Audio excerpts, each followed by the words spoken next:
So yun guys, nakita nyo naman ngayon ang performance ni Bronny. Panoorin nyo kung ano naging performance niya ngayon.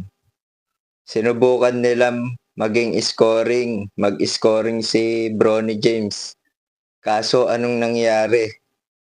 Ang daming sablay, ang daming field goals na nasayang. Ang daming attempt sa 3 points. Nagkaroon pa ng mga turnover. Pero may 8 points pa rin siya.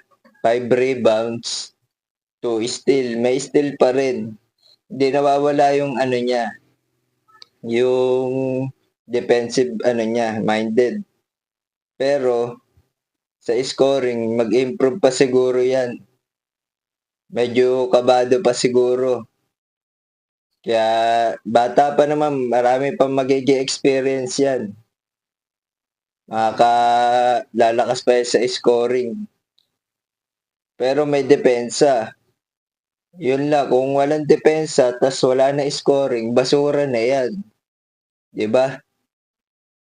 Pero may depensa pa rin. Kaya hindi mo rin masasabi na walang kwenta si Bronny James.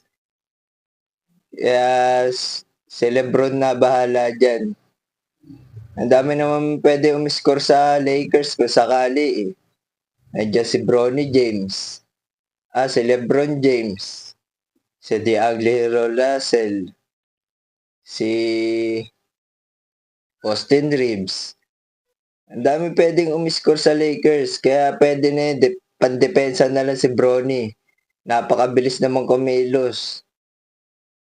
Nababasa niya agad yung mga play ng kalaban.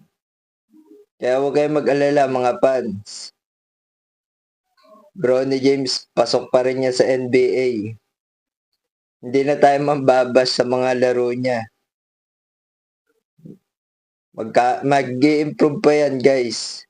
Tignan naman galawan niya, napakabilis, masipag. Hindi yung tamad pag nawala na yung bola, pinapabayaan na. Tapos lagi namamasa.